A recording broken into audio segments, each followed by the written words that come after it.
Bakozi ba channel yacu nongeye kubasuhuza mbifuriza igitondo cyiza mbifuriza umugisha aho muri hose ndabashuhuje cyane abari mu Rwanda abatwumva baherereye mu Rwanda ndabashuhuje cyane hanyuma abari mu Burundi namwe kandi ndabahobeye cyane hanyuma bari muri Kongo Kinshasa ndabashuhuje cyane mukomeze kumererwa neza no bitaba byoroshye nyine kubera ibibazo by'intambara hanyuma turebe no muri Mozambique tubasuhuza cyane South Africa turabashuhuje mu Buhinde turabashuje cyane Haiti ntabwo twahasiga bose n'abantu bajya badukurikira bahaherereye hanyuma Leta Zunze Ubumwe za Amerika USA barahari nabo turabashuhuje cyane.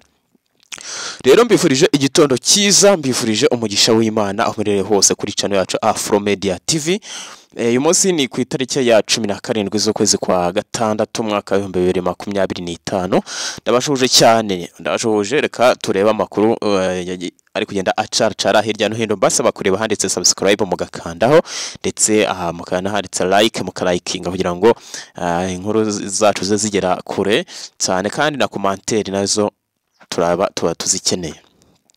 Amakuru yacu tureta muri Kongo nk'ibisanzwe turebe uko bimeze Wazalendo coalition ya FARDC ndetse na M23 ni Sud Kivu muri Kabare Bushwira ndetse na Kagabi batimbaguranye turaza kureba kandi muri turaza kuca mu Burundi turebe uwo bita Apotre Mbayahaga byatangaje hanyuma tuze kureba umugenerali umujenerali nawe watawe muri yombi hari muri gihugu cya Kongo shinjwa gufatanya na M23 cyangwa kugambana igihugu kuri M23 Kongo kandi hari ibikoresho yaguriye igisirikare cyabo tuze kureba Iran na Israel uko bimeze hanyuma rero nibyo turibuze kwibandaho tureba uko byifashe mbifuriza nyine ikaze tudatinze bakuru acurukanye tuyatangire tazi ko tuzadukoresha iminota 3 myinshi cyane kugira ngo tujye tujya no mu bindi.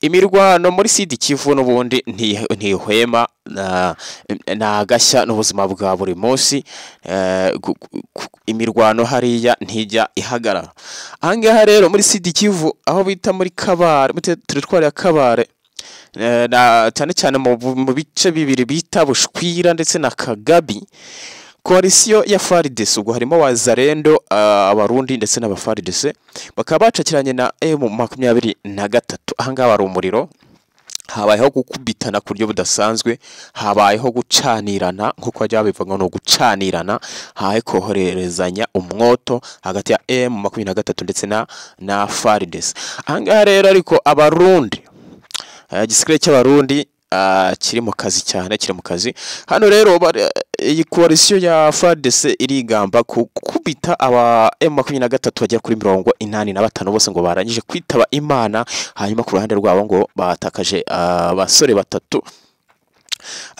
rero ni intambara berenyere muri kiriya gice cya Bushwira ndetse na Kagabi aho iyi coalition ya FARDC irimo Wazalendo n'abarundi bakomeje gukubita M23 batayibabari baravuga ko ahantu hariho hose M23 irimo kugenda ihura n'ibibazo anose M23 iri kugenda ihura na FARDC na coalition yayo iri kugenda itakaza abasekare benshi M23 irimo kugenda ihomba nuko wenda yaba ifite uruganda arucura abandi basirikare ariko ubundi ahiri guhurira n'abaraba Wazalendo ndetse n'abarundi barimo gutakaza cyane.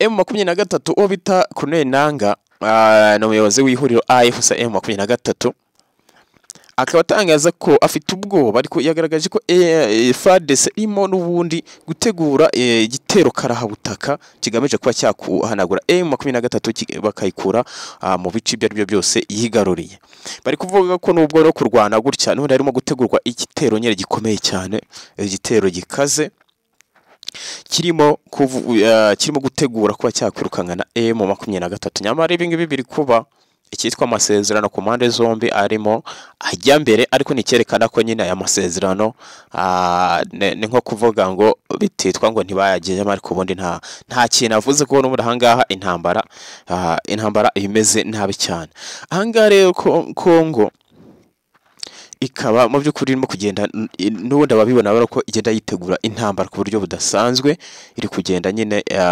itegura igura ibikoresho bihambaye ibikoresho bikomeye ibikoresho nyine bidasanzwe byo kuzifashishwa ku rugamba nk'ubu ngubu bari kuvuga ko Kongo yaguze indege ebyiri z'intambara, indege ebyiri zifashishwa, harimo izizajya zitwara abasirikare zibavana kuri tere imwe zibajyana ku yindi zibajyana nyine ahantu hagiye hatandukanye. Ni indege karahabutaka, indege z'intambara zikomeye cyane. FARDC ikaba yaziguze, ikaba yaziguriye aba basirikare coalition yayo. Ibi rero ibi nibyo kuri Ninanga areba akavuga ati kama mbaya ni mbaya, aho icyitwa imishyikirano n'ibipapuro. Ahangaha ikijyambere ni intambara, nta kindi. Ntabwo bavuga ngo ahangaha ibice byose kugenda byitegura intambara ku buryo budasanzwe. Muri Nord Kivu bavuga yuko hafunguwe kampani ishinzwe gucungera amahoro, ingi bakaba bayita Vision Security. Niyo Vision Security. Ngibi bikaba ari ibintu nyine byabere hari muri Goma, aho bavuga ko bashyizeho ino kampani. Iyo urebye abantu, iyi kampani ni kampani ifite imyenda wagira ngo ni nka polisi, ariko nyine imyenda yabo ntago ari nka polisi. Nanone ni igikampani bashyizeho cyafunguwe hariya muri Goma, gishinzwe gucungera ndetse no gutabara aho rukomeye, kwita ngo ku mutekano hariya muri Goma. Ukibaza ngo se ngo amasezerano yabari gukorwa hanyuma bagafungura no y'abakampani, bavuga ngo intego yabo yaba ari iyihe? Aho gahangaha no gukenyera bagakomeza intambara n'ubundi byanze kuzagomya gutwara ubuzima bw'abantu. Kuko muze kureba murayibuza kubona ifoto nyine y'iyo kampani bafunguye bita niyo Vision Security. Bavuga ni kampani ishinzwe ibintu by'umutekano hariya muri Goma, ubwiza yikorera nyine muri bice byafashwe na M23 ndetse nyine n'ibyizajya ikoreramo. Ahangaha ni urubyiruko rw'abantu benshi cyane ngo mwababonye bari kuri parade cyangwa se bari ku myiyerekano. Cya gikampani bari abantu bagize cya gikampani, bavuga ko ari kampani kandi zifite imbunda. N'ubundi ntabwo wavuga ngo ni ibintu byoroshye, n'abandi basirikare ko ndi ruhande, kuko ntabwo wavuga ngo security bafite imbunda. Se tujya tureba security abenshi nta mbunda bafite, ariko iyo bafite imbunda nyine n'ubundi bigaragara ko ari abafite imyitozo ya gisirikare. Hari akandi baravuga umugenerali muri Kongo, baravuga umugenerali bita Kabido, akaba nyine yari mu rubyiruko rwa cyase, yari mu basirikare ba Wazalendo, ariko akaba yarakonje kugenda ashinjwa kuba agambana cyangwa akorana na M23. Uyu akaba yatawe muri yombi n'inzego z'umutekano za Kongo, aho uyu yashinjwaga nyine ashinjwa kuba akorana M23. Bamuvuze kera nubwo yakoranaga mu Wazalendo, ariko usanzwe tuba tuzi ko Wazalendo ari abantu b'intangarugero, ni abantu batabigenderagamo, ariko bamuvuze kuva kera. Rero byabaye ngombwa ko atabwa muri yombi kugira ngo nyine agira ate, kugira ngo abe yaryozwa ibyo akora cyangwa se agambana na M23. Amakuru yacu reka tunyarukire mu Burundi, turebe ku apotre bita apotre Mbayahaga. Rero mu by'ukuri utagisiba kuba yavuga ku Rwanda cyangwa se batazi kuba bamubaza ku byerekeye u Rwanda.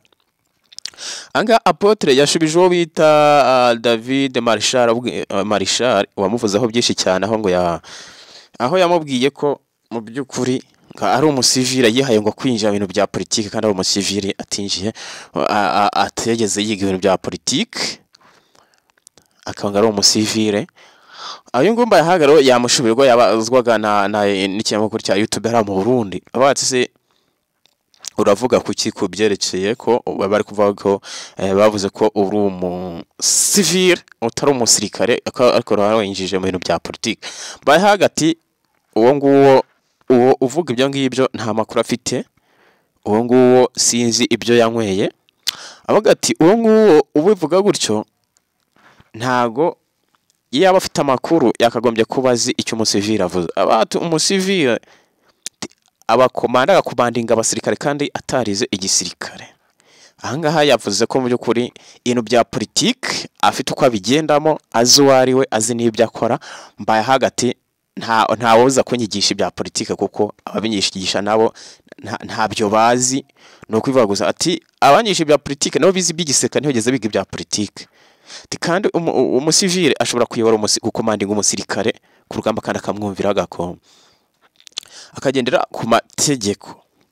Uyu nguyu Mbayahaga yavuze ko mu by'ukuri icyitwa ukuri ntawamuza kukishyira ahagaragara, ko aba bose bavuga ibi ngibi ari abashaka kuvuga ngo batuma ceceka yase bamucecekeshe, ako Mbayahaga ati ibi ntago byakura kuko ibiri ngombwa ko mbivuga nzabivuga, ibitari ngombwa nzabireka, kandi ibiri byiza nzabigaragaza, ibiri bibi nabyo mbigaragaze ntitaye kuri we.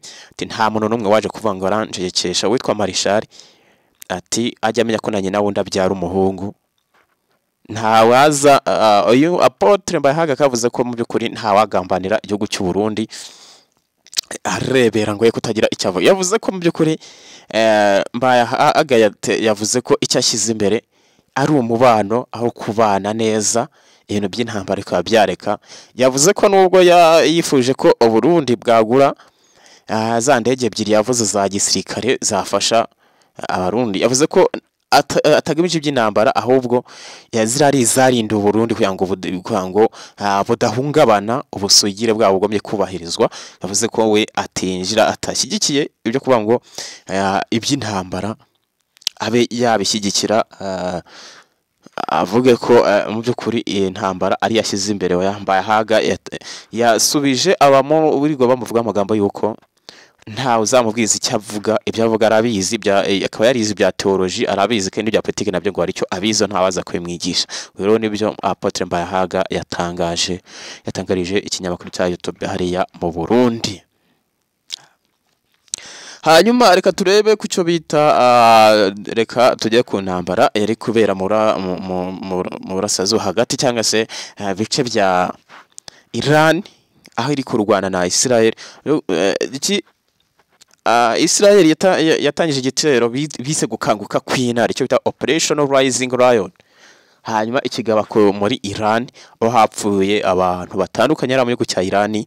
Ako Iran ibyo irimo irakorera Israel nabyo ni ibintu biteye agahinda. Ngira ngo mwabonye amakuru y'uko Iran yagabye igitero gikomeye cyane. Nyuma ya cya kindi yagabye, hari cyo yagabye ishaka guhita no bita Netanyahu, ariko Imana iza gukinga ukuboko. Netanyahu ntiyagira gute, ntiyabigenderamo, cyamuhushije, ariko ni cyari kimugambiriye mu by'ukuri. Netanyahu nawe Israel ntago yahise iryamira aho ngaho, nawe yahise igaba igitero gikomeye cyane, ikigaba kuri Minisitiri w'Ububanyi n'Amahanga wa Iran. Bakigabye ariko nawe kiza kuba kimuhusha, nawe nticyamufashe. Ariko ikiri kugaragara cyo harimo gusubizanya ku mpande zombi, harimo guterana umuriro. Ibi ngibi umuntu yavuga ko Israel ishobora kuba yari kururiye ibibazo. Iyi ntambara ntago ari yarwanaga muri Gaza. Iran iri ku rundi rwego, ntago bavuga ngo Iran urageranya na uriya mutwe wa Hamas, ntago bishoboka. Israel ishobora kuba yarikoze. Rero hari ibice birimo kwibasirwa mu gihugu cya Israel, aho bita Tel Aviv, aho bita Jerusalem, naho bita Haifa. Ibi ni ibice birimo kwibasirwa n'ibitero cyane, no kujugurwa bari guteramo za mesire. Abanya-Iran barimo kubisenya cyane, kujugunyamo za mesire. Ntago byoroshye hariya intambara. Ni intambara ikomeye cyane, ishobora kuzasenya byinshi cyane, igamije kuzangiza byinshi. Ni intambara kandi batayifatiye hagati, ishobora kuzaba akasa mutwe yase intambara ikomeye cyane hagati y'ibi bihugu. Mu by'ukuri Iran ntago ari agafu y'imvugwa rimwe, ntago yageranya na Hamas. Israel ishobora kuba yariteje, yari kururiye ibyago by'intambara bidasanzwe, aho bishaka kuzayigeza ahabi cyane. Ahangaha ariko ubumwe bw'Uburayi ukaba bwateranye kugira ngo bari icyo bakora kuri intambara hagati ya Iran na Israel. Ibihugu bikaba biri guteganya inama igomba kwiga kuri iki kibazo cy'intambara, aho bari kugira ngo barebe uburyo ki bafatirana ibintu hakiri kare, iyi ntambara itajya kundi rwego, kuko ngira ngo iyi ntambara niramuka yinjiyemo n'ibindi bihugu, aho ivuga ko Uburusiya, Abashinwa ndetse n'ibindi bishobora kuba biri kunjira bigakurira muri Iran. Hanyuma ibindi bihugu nabyo by'Uburayi na Amerika n'ibindi ngo gakora kuri Israel. Iyi ni intambara ishobora gufata urundi rwego, ugasanga nayo igeze, ndetse ugasanga isumbye y'Abarusiya na Ukraine. Rero ubumwe bw'uburayi bugomba guterana ko ari cyo bwakora kuri iyi ntambara, aho wo bita Donald Trump yasabye wo bita perezida w'Uburusiya Vladimir Putin kureba uburyo kijyahuza Israel na Iran kugira ngo intambara ihagarare. Ahangaha nyine bakaba benshi batangiye kugira ubwoba ko intambara ishobora kuzaba intambara iteye ubwoba. Bakozi ba channel yacu Afro Media TV, reka makuru yacu twe twategura reka tubasoreza ahangaha, tubasaba gukomeza kugira ibihe byiza no kugira umunsi mwiza, ibiganiro byacu nakagaruka mukomeza kuryoherwa n'ibyo muri gukora.